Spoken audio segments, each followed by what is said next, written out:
computer. Okay, you're on, friend. In the military, we always like to, if we're going to engage the enemy, we want to look at where the center of gravity is for the enemy. That is the place, a center of gravity for a vehicle is that place where the vehicle is stable. And in the military, it's where the enemy has what they believe to be their strength. And in tonight's lesson, we're going to look at Jesus attacking the center of gravity of the Pharisees. And he picked one of the areas where the Pharisees felt that they would have the most righteousness.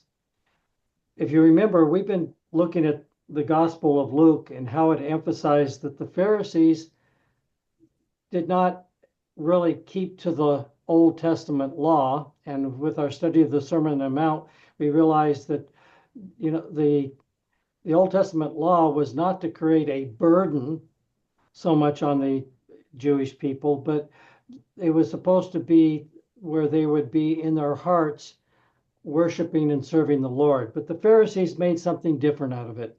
They created an intricate pattern and of rules and regulations and traditions that were so numerous and so burdensome that they really never followed the spirit of the Old Testament law.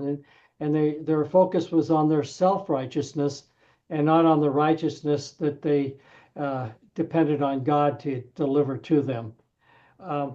Jesus chose to attack their center of gravity in the most vulnerable point, and that is all the rules, regulations, and traditions that they associated with the celebration of the Sabbath.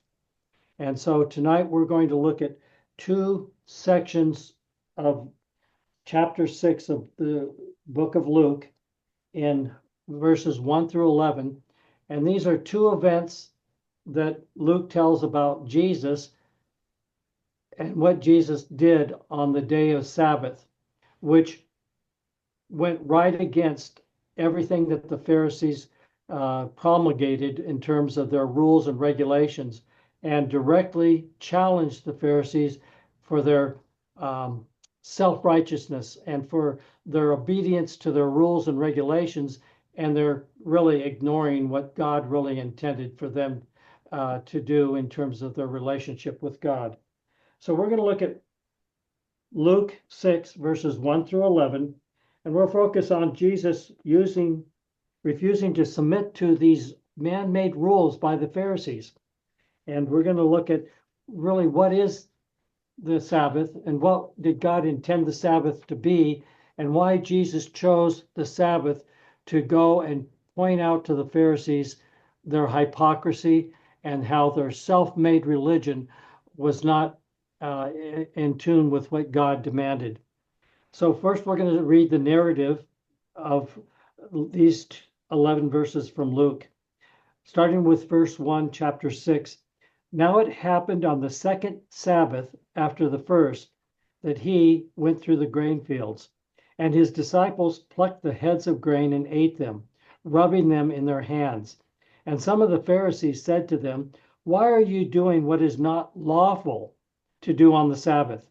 But Jesus answering them said, "Have you not read this, what David did when he was hungry, he and those who were with him? Now he went into the house of God, took and ate the showbread, and also gave some to those within, which is not lawful for any but for the priests to eat. And he said to them, the Son of Man is also the Lord of the Sabbath." The second event that we're talking about, starting with verse 6, now it happened on another Sabbath also that he entered the synagogue and taught, and a man was there whose right hand was withered. So the scribes and Pharisees watched him closely, whether he would heal on the Sabbath, that they might find an accusation against him. He knew that what was their thoughts, and he said to the man who had withered hand, "Arise and stand here." And he arose and stood. Then Jesus said to them, "I will ask you one thing. Is it lawful on the Sabbath to do good or to do evil, to save life or to destroy?" And when he looked around them at them all, he said to the man, Stretch out your hand. And he did so, and his hand was restored as whole as the other. But they were filled with rage and discussed with one another what they might do to Jesus. Well, these verses follow what we've studied before, and that is that the Pharisees refused to accept the new covenant of grace and held on to their old wineskins of their man-made traditions and rules. These regulations, which demonstrated their self-righteousness. Again, the Pharisees felt that if they followed their own rules and regulations to the T, that proved that they were obedient and righteous before God. The Pharisees replaced the law of God with the traditions of men. The Pharisees rejected the humility, repentance, grace, and faith leading to the gospel of salvation in the new covenant, and instead clung to their man-made created rules, traditions, and regulations to demonstrate their self-righteousness, to earn their salvation by merits and works. This week, Luke illustrates how Jesus rejected the traditions, deprivations, and burdens imposed by the Pharisees by challenging all the legalistic rules which the Pharisees imposed upon the Jews relating to the Sabbath. He went after their center of gravity. In chapter 6 of his gospel, Luke continues his narrative about Jesus' Galilean ministry, focusing on 2 consecutive Sabbaths, where Jesus confronted the Pharisees about their man-made restrictions about what activities were allowed on the Sabbath, distinguishing the law given by God regarding the Sabbath and the rules and traditions imposed by the Pharisees. Attacking the burdensome and egregious Sabbatarian rules and traditions created and imposed by the Pharisees, Jesus was attacking the man-made religion of works which the Pharisees used to replace the law of God and to demonstrate their self-righteousness. In their legalism, the Pharisees created their own Sabbatarian rules and traditions which added to God's Old Testament command about the Sabbath. The traditions, rules, restrictions, deprivations, and burdens imposed by the Pharisees regarding what could be done on the Sabbath and what could not be done on the Sabbath turned what was intended as a day of rest, joy, and worship into a joyless, restrictive, and legalistic day, which burdened the Jewish people more than all the other rules and traditions of the Pharisees. In their zeal to display their righteousness, the Pharisees taught that their rules regarding the Sabbath demonstrated their own righteousness, and it also was a way of asserting their authority more than all of their any other type of traditions and rules that they had that were part of their religious practices. These extensive rules and restrictions over the Sabbath developed over hundreds of years. When all the rules and restrictions imposed by the Pharisees over the Sabbath were codified in the Talmud, more than 24 chapters of the Talmud were exclusively devoted to the Sabbath. It is said that a rabbi was required to devote more than a year and a half just to study one chapter. Can you imagine spending 30 years just talking about the rules governing the Sabbath? There were in excess of 1,000 rules and traditions regarding the Sabbath. By challenging the Sabbatarian deprivations, rules, and restrictions, Jesus was attacking the heart and soul of the religion of works of the Pharisees, who were more zealous to follow and adhere to their own rules and traditions than to obey the actual commandments given by God to Moses.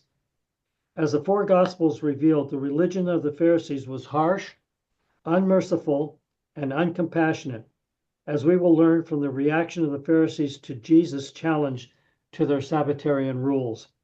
Jesus' 2 challenges to the Sabbatarian rules imposed by the Pharisees, described in chapter 6 of Luke's Gospel, was not the first time where Jesus challenged the Pharisees about their Sabbatarian rules.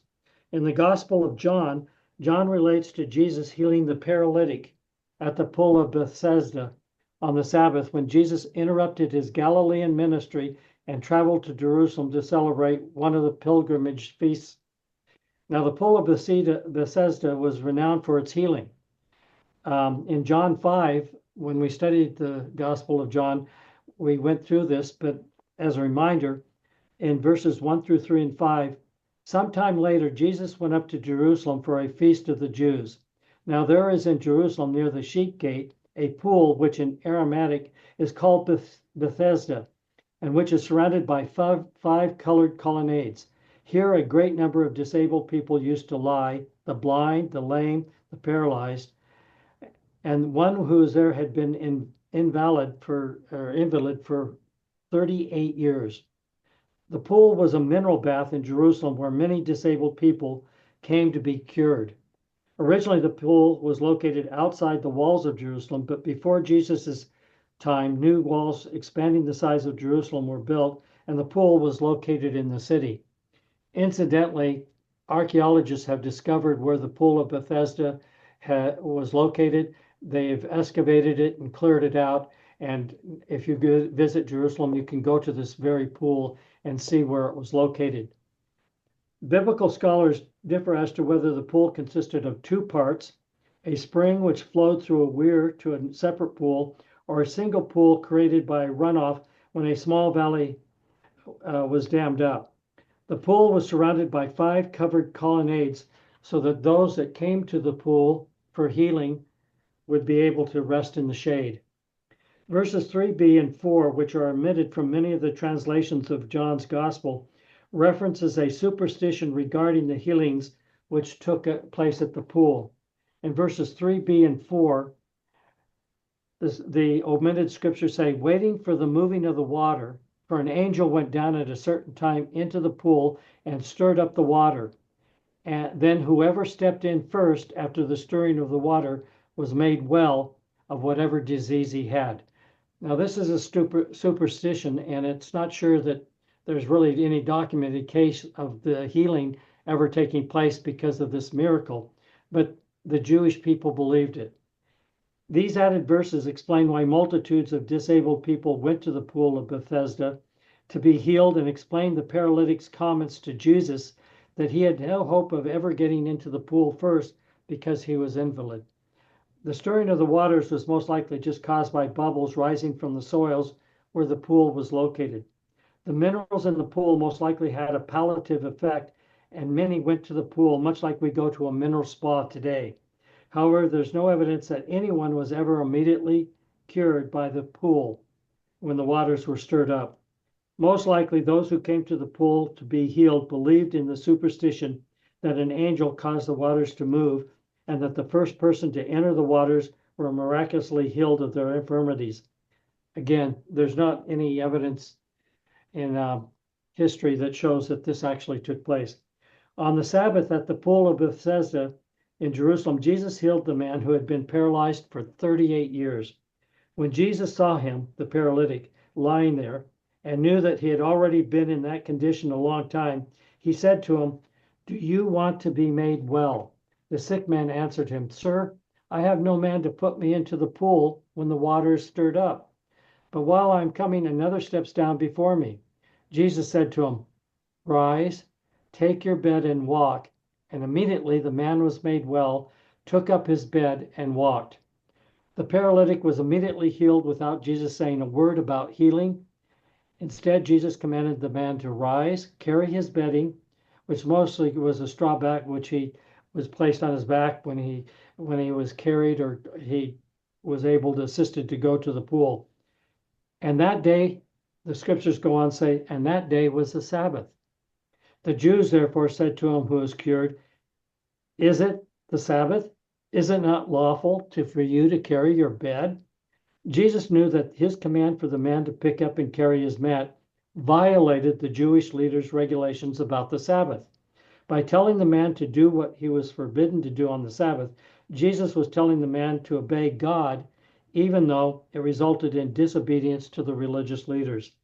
When the former paralytic revealed that the man who healed him told him to pick up his mat and carry it, the Pharisees were enraged that both the paralytic and the man who healed him had violated their rules and traditions about the Sabbath. He answered them, "Who made me well said to me, 'Take up your bed and walk.'" Then they asked him, "Who is the man that said this to you? Take up your bed and walk."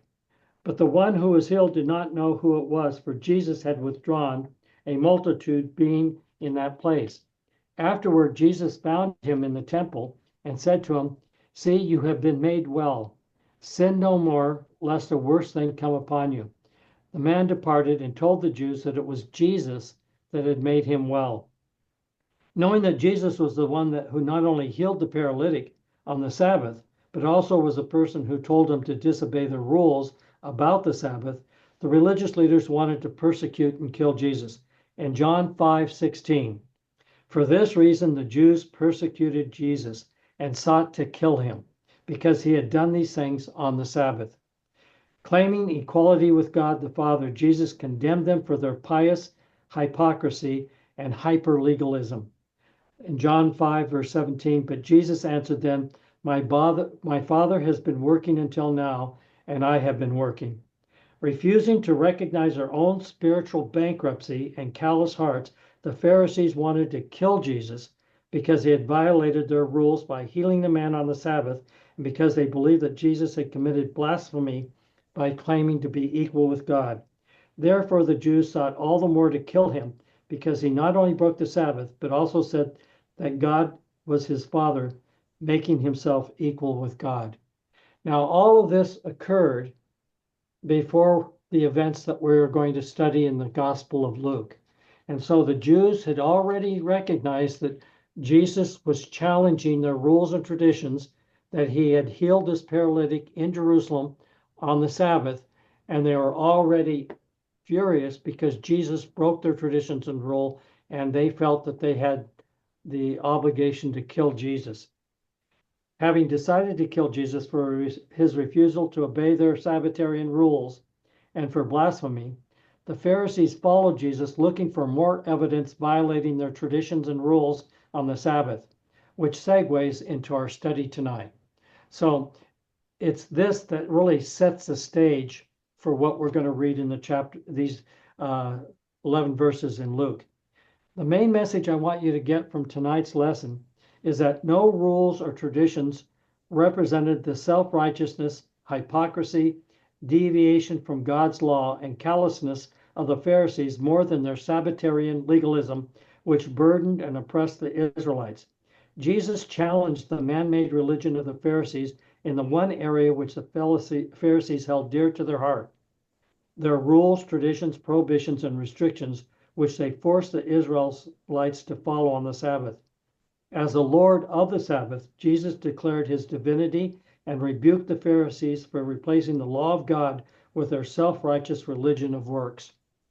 So what we're going to do is we're going to talk about claiming to be the Lord of the Sabbath. Jesus confronts the Pharisees about their Sabbatarian rules and traditions. We're going to talk about the law of the Sabbath versus the Sabbatarian traditions and rules of the Pharisees. We're going to compare what God established as a Sabbath, compare it to the Pharisees, what they established. And then we're going to talk about Pharisees confronting Jesus and his disciples for picking and consuming grain from the grain fields on the Sabbath. And then we're going to finalize with the Pharisees confront Jesus for healing a man's hand on the Sabbath. So let's get into the study now. The law of the Sabbath versus the Sabbatarian traditions and rules of the Pharisees. Now, when we think of the word Sabbath, we normally think of a day of rest. The word Sabbath can also be translated to cease. The double BB in the word provides additional emphasis to the meaning to cease or stop working. God did not have to rest after 6 days of creation, but he ceased working and blessed what he created. And so I sometimes think that maybe looking at Sabbath not being just Sabbath rest, but Sabbath being ceasing from the labor that God imposed because of the sin of man. The Sabbath was ordained by God as a day of rest from work, joy, and worship. When God finished all his work creating the heavens and the earth in the 6 days of creation, he ordained and sanctified the seventh day as a day of rest. Thus the heavens and earth and all the host of them were finished. And on the seventh day, God ended his work which he had done. And he rested on the seventh day from his work which he had done. Then God blessed the seventh day and sanctified it, because in it he rested from all his work which God had created and made. So God ceased working in creation and sanctified the seventh day as a day set aside. When God delivered the Ten Commandments to the people of Israel, the fifth commandment instructed the people to keep the Sabbath day holy. In Exodus 20, verses 8 through 11, God instructed Moses, "Remember the Sabbath day to keep it holy. 6 days you shall labor and do all your work, but the seventh day is a Sabbath of the Lord your God. In it you shall do no work, you, nor your son, nor your daughter, nor your male servant, nor your female servant, nor your cattle, nor your stranger who is within your gates. For in 6 days the Lord made the heavens and earth, the sea, and all that is in them, and rested the seventh day. Therefore the Lord blessed the Sabbath day and hallowed it."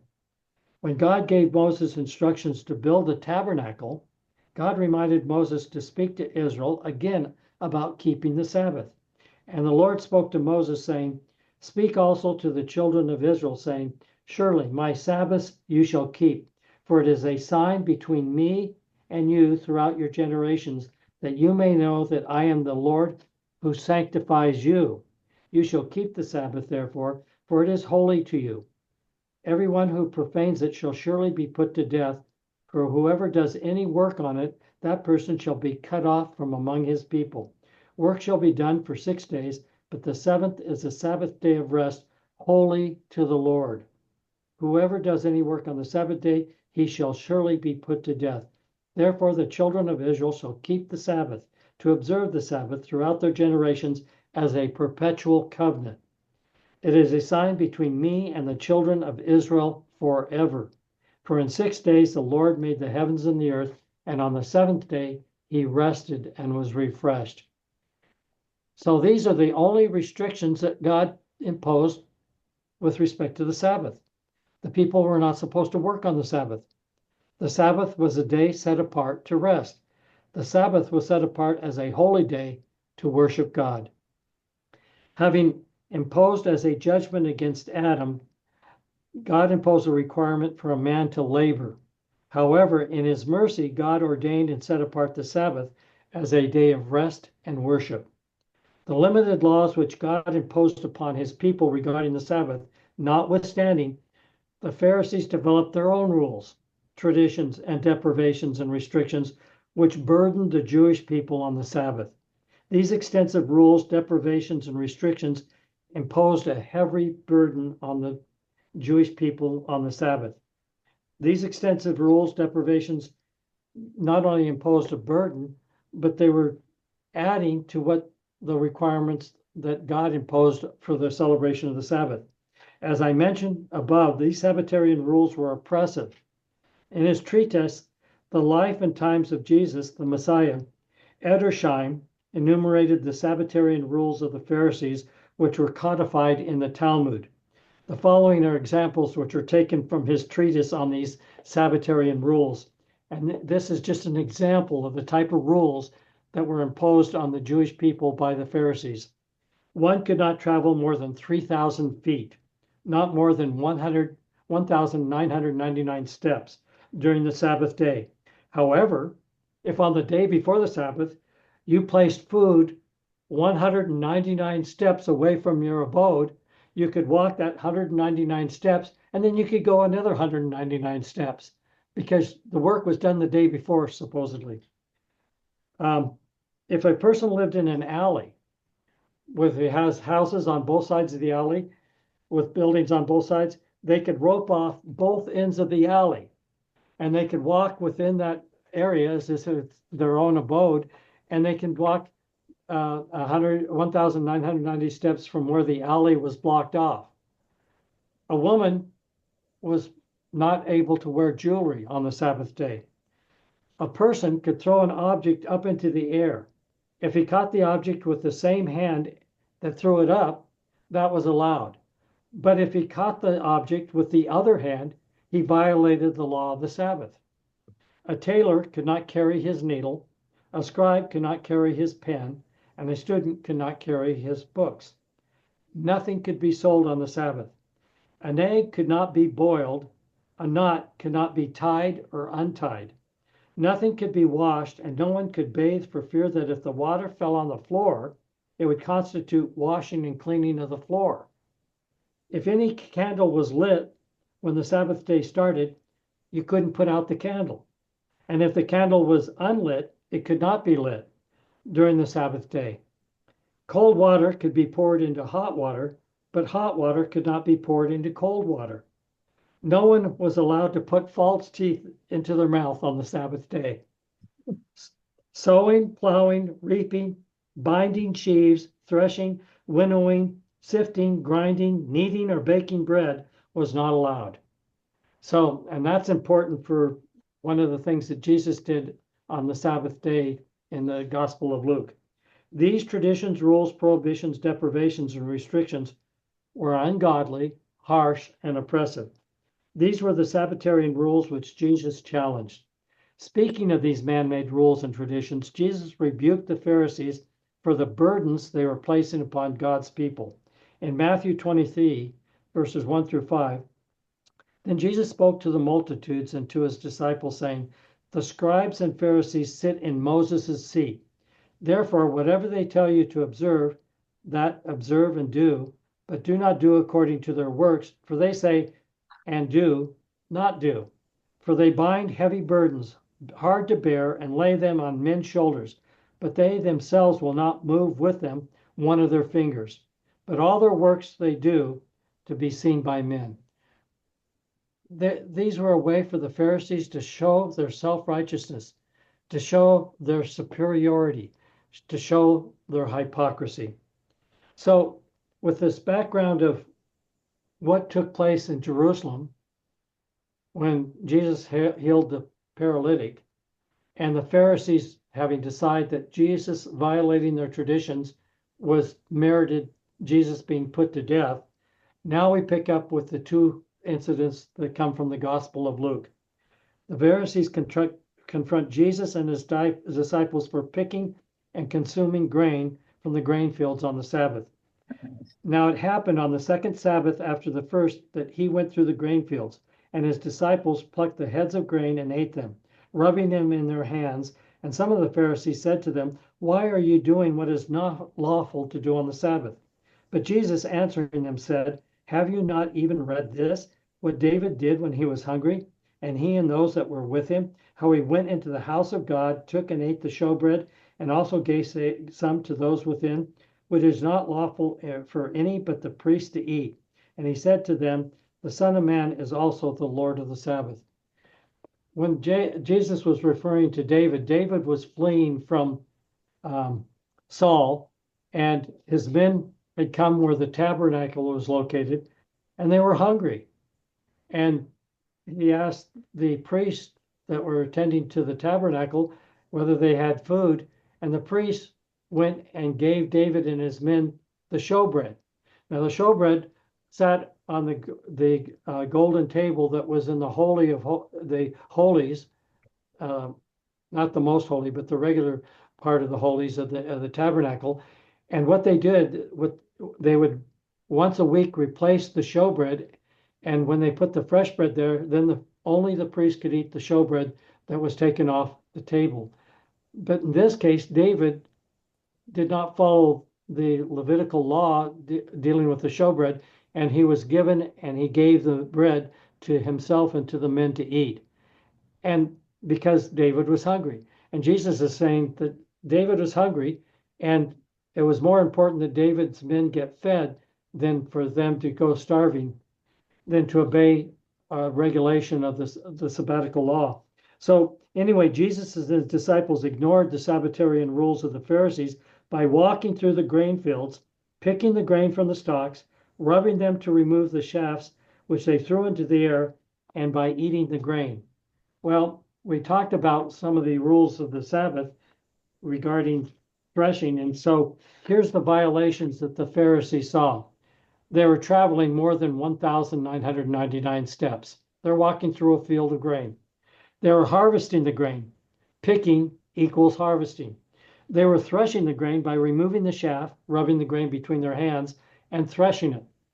They were winnowing the grain by throwing the chaff into the air, and then they were eating the grain. Now, think of it. The Pharisees are there following Jesus. If Jesus were and his disciples were walking more than 1,999 steps, so were the people following him. This is the hypocrisies that these Pharisees had. So intent to catch Jesus breaking the Sabbath laws, they ignored their own violation of the Sabbath day rules that they created. So under Levitical law, Jesus and his disciples were not violating the law of Moses, which permitted travelers to glean grain along the pathways of the grain fields. And Jesus was distinguished the law of Moses. The Sabbath is a day of rest, set apart to be holy. And it's a day of mercy. If you look at why God ordained the Sabbath day, it was mercy to give man rest from the 6 days of labor that God imposed him as a punishment for man's sin. Throughout the Old Testament, we always see that God's judgment is always tempered by God's mercy. So what Jesus was saying is that God's law of mercy had greater importance on human life and human needs, and this is why he reminded him of David's needs when he was fleeing from Saul. So even though it was a violation, human needs are more important than these type of rules. Jesus's message was that he and his disciples were hungry, just like David, and his men were hungry. He admonished the Pharisees for ignoring the needs of men and for their cruel and harsh heart. No ceremony outweighs the needs of human, and God recognizes that. This is even more emphasized in the next incident that Luke reports about Jesus healing on the Sabbath. In Luke 6, verses 6 through 11, now it happened on another Sabbath also that he entered into the synagogue and taught, and a man was there whose right hand was withered. So the scribes and Pharisees watched him closely whether he would heal on the Sabbath, that they may find an accusation against him. He knew their thoughts and said to the man who had the withered hand, "Arise and stand here." And as he arose and stood, then Jesus said to them, "I will ask you one thing. Is it lawful on the Sabbath to do good or to do evil, to save life or to destroy?" And when he looked around at them all, he said to the man, "Stretch out your hand." And he did so. And the man was restored as whole as the other. But they were filled with rage and discussed with one another what they might do with Jesus. We know what they're discussing. They wanted to kill Jesus for healing a man on the Sabbath.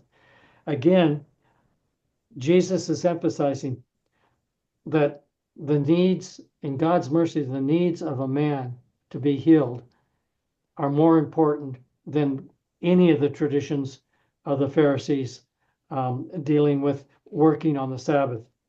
Rebuking the Pharisees, Jesus referred to himself as the Lord of the Sabbath. Jesus described himself as the one who, in the first place, commanded the Israelites to keep the Sabbath. And the Sabbath was set apart for men, not for God, although it was patterned after God, who rested on the seventh day after working 6 days in creation. So what we have here is two vignettes of Jesus really poking the Pharisees' hypocrisy, poking the Pharisees' religion of works, and demonstrating that God is not a God of places a burden on people. So with that, we're going to go into a discussion now of some of the applications that we can draw out of this lesson.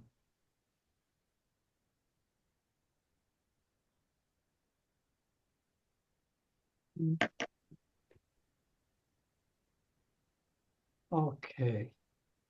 All right, there we are. Question 1. Why did Jesus choose to challenge the Pharisees about the Sabbatarian rules? Teaching points.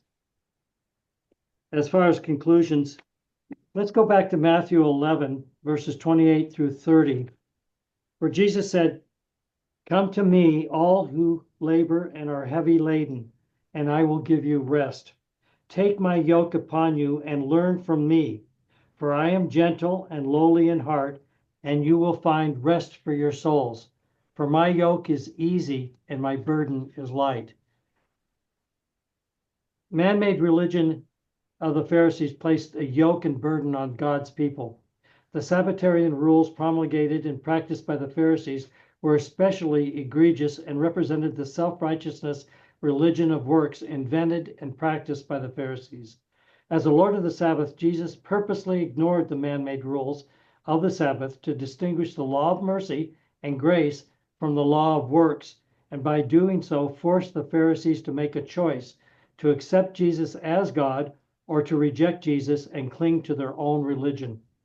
Jesus did not compromise, and those who hear the gospel message cannot compromise. They either believe or they reject. Good. Okay.